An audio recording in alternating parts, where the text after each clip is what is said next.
धार्मिक स्टोरेज पर आज की कथा सच्ची भक्ति की परीक्षा। प्यारे भक्तों, आज की कथा हृदय स्पर्शी भक्ति की कथा है। जब ठाकुर जी स्वयं भूखे ब्राह्मण बनकर आए अपने एक अनन्य भक्त के द्वार पर। कथा कुछ इस प्रकार से है। एक गांव के बाहरी हिस्से में एक वृद्ध साधु बाबा छोटी सी कुटिया बनाकर रहते थे। वह ठाकुर जी के परम भक्त थे। बाबा का स्वभाव बहुत ही शांत और सरल था। दिन रात केवल एक ही कार्य था, ठाकुर जी के ध्यान भजन में खोए रहना। न खाने की चिंता, न पीने का होश, बस चिंता रहती थी तो केवल एक ही कि ठाकुर जी की सेवा में कोई कमी न रह जाए। भोर से पूर्व ही जाग जाते, स्नान और नित्य कर्म से निवृत्त होते ही लग जाते ठाकुर जी की सेवा में। उनको स्नान कराते, साफ धुले वस्त्र पहनाते, चंदन से तिलक करते, पुष्पों की माला पहनाते, फिर उनका पूजन भजन आदि करते। जंगल से लाए गए फलों से ठाकुर जी को भोग लगाते। बिल्कुल वैरागी थे, किसी से विशेष कुछ लेना देना नहीं था। फक्कड़ थे, किंतु किसी के आगे हाथ नहीं फैलाते थे। यदि कोई कुछ दे गया तो स्वीकार कर लिया, नहीं तो राधे राधे। फक्कड़ होने पर भी एक विशेष गुण उनमें समाहित था। उनके द्वार पर यदि कोई भूखा व्यक्ति आ जाए तो वह उसको बिना कुछ खिलाए नहीं जाने देते थे। कुछ नहीं होता था तो जंगल से फल लाकर ही दे देते थे, किंतु कभी किसी को भूखा नहीं जाने दिया। यही स्थिति ठाकुर जी के प्रति भी थी। उनको इस बात की सदैव चिंता सताती रहती थी कि कहीं ठाकुर जी किसी दिन भूखे न रह जाए। उनके पास कुछ होता तो था नहीं, कहीं कोई कुछ दे जाता तो भोजन बना लेते थे, अन्यथा वे अपने पास थोड़ा सा गुड़ अवश्य रखा करते थे। यदि भोजन बनाते थे तो पहले भोजन ठाकुर जी को अर्पित करते, फिर स्वयं ग्रहण करते। किंतु यदि कभी भोजन नहीं होता था तो गुड़ से ही काम चला लेते थे। थोड़ा गुड़ ठाकुर जी को अर्पित करते और फिर थोड़ा खुद खाकर पानी पी लेते। एक बार वर्षा ऋतु में कई दिन तक लगातार वर्षा होती रही। जंगल में हर ओर पानी ही पानी भर गया। जंगल से फल ला पाना संभव नहीं रहा। उनके पास रखा गुड़ भी समाप्त होने वाला था। अब बाबा जी को बड़ी चिंता हुई। सोचने लगे, यदि वर्षा इसी प्रकार होती रही तो मैं जंगल से फल कैसे ला पाऊंगा, ठाकुर जी को भोग कैसे लगाऊंगा। गुड़ भी समाप्त होने वाला है, ठाकुर जी तो भूखे ही रह जाएंगे। और यदि द्वार पर कोई भूखा व्यक्ति आ गया तो उसको क्या खिलाऊंगा। यह सोचकर वह गहरी चिंता में डूब गए। उन्होंने एक निश्चय किया कि अब से मैं कुछ नहीं खाऊंगा, जो भी मेरे पास है वह ठाकुर जी और आने वालों के लिए रख लेता हूं। ऐसा विचार करके उन्होंने कुछ भी खाना बंद कर दिया और मात्र जल पीकर ही गुजारा करने लगे। किंतु ठाकुर जी को नियमित रूप से भोग देते रहे।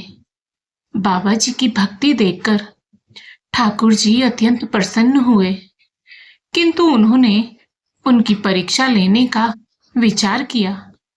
2 दिन बाद ठाकुर जी ने एक वृद्ध ब्राह्मण का रूप धारण किया और उनकी कुटिया में उस समय पहुंचे जब तेज वर्षा हो रही थी।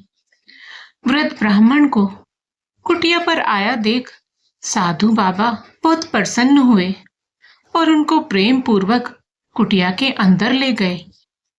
उनको प्रेम से बैठाया, कुशल क्षेम पूछी। तब वह ब्राह्मण बड़ी ही दीन वाणी में बोला कि 3 दिन से भूखा हूं, शरीर बहुत कमजोर हो गया है। यदि कुछ खाने का प्रबंध हो जाए तो बहुत कृपा होगी। तब साधु बाबा ने ठाकुर जी को मन ही मन धन्यवाद दिया कि उनकी प्रेरणा से ही वह कुछ गुड़ बचा पाने में सफल हुए। वह स्वयं भी 3 दिन से भूखे थे, किंतु उन्होंने यथासंभव गुड़ और जल उस ब्राह्मण को अर्पित करते हुए कहा कि श्रीमान जी, इस समय तो इस कंगले के पास मात्र यही साधन उपलब्ध है, कृपया इसको ग्रहण करें। बाबा की निष्ठा देखकर ठाकुर जी अत्यंत प्रसन्न थे, किंतु उन्होंने अभी और परीक्षा लेने की ठानी।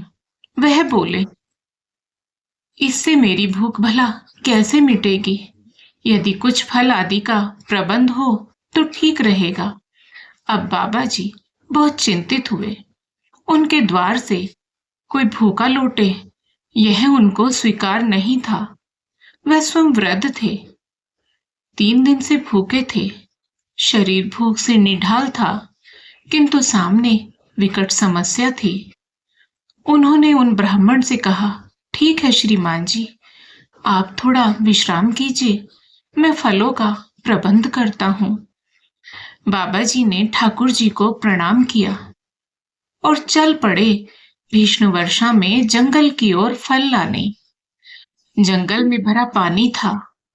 पानी में अनेकों विषैले जीव इधर उधर बहते जा रहे थे, किंतु किसी भी बात की चिंता किए बिना साधु बाबा कृष्ण कृष्ण का जाप करते चलते रहे।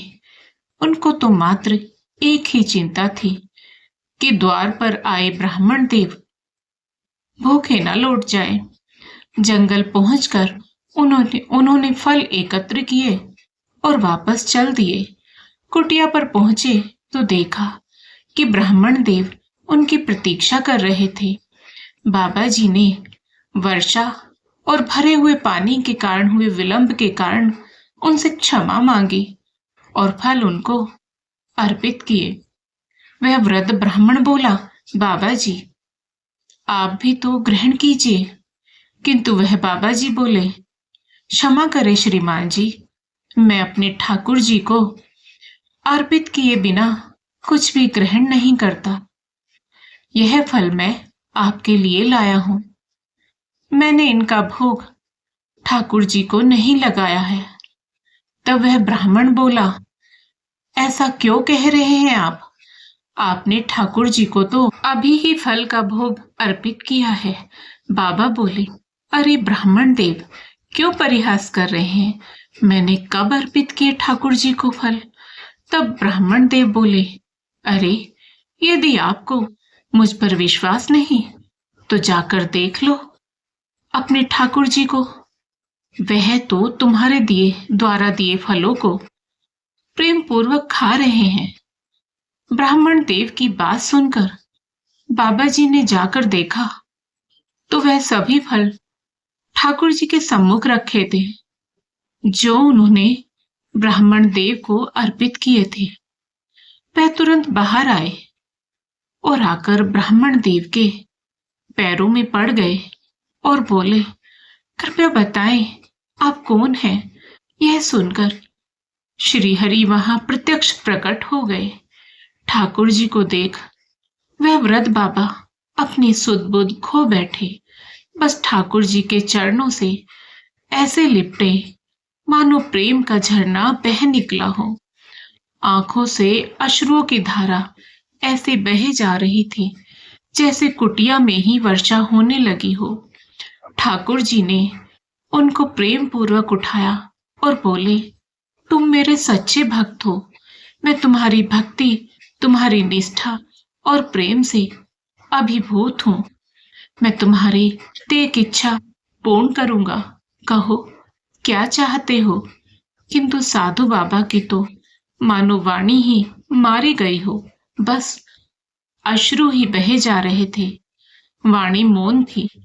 बहुत कठिनता से स्वयं को संयत करके बोले, हे नाथ, जिसने आपको पा लिया हो उसको भला और क्या चाहिए? अब तो बस इन चरणों में आश्रय दे। ऐसा कहकर वह पुनः ठाकुर जी के चरणों में गिर पड़े। तब ठाकुर जी बोले, मेरा दर्शन व्यर्थ नहीं जाता। मांगो, क्या चाहते हो? कहो तो तुमको मुक्ति प्रदान करता हूँ। यह सुनते ही बाबा विचलित हो उठे। तब बाबा बोले, हरि, हे नाथ, मुझको यूं न छलिए। मैं मुक्ति नहीं चाहता। यदि आप देना ही चाहते हैं तो जन्मों जन्मों तक इन चरणों का आश्रय दीजिए। हे नाथ, बस यही वरदान दीजिए कि मैं बार बार इस धरती पर जन्म लूं और हर जन्म में आपके श्री चरणों के ध्यान में लगा रहूं। हर जन्म में इसी प्रकार आपको प्राप्त करता रहूं। तब श्री हरि बोले, तथास्तु। भगवान के ऐसा कहते ही साधु बाबा के प्राण श्री हरि में विलीन हो गए। ठाकुर जी के प्यारे भक्तों, आपको आज की कथा पसंद आई हो तो वीडियो को लाइक करें, शेयर करें और साथ ही हमारे चैनल को सब्सक्राइब करें। बेल आइकन को प्रेस करके ऑल बटन पर क्लिक करें। राधे राधे प्यारे भक्तों।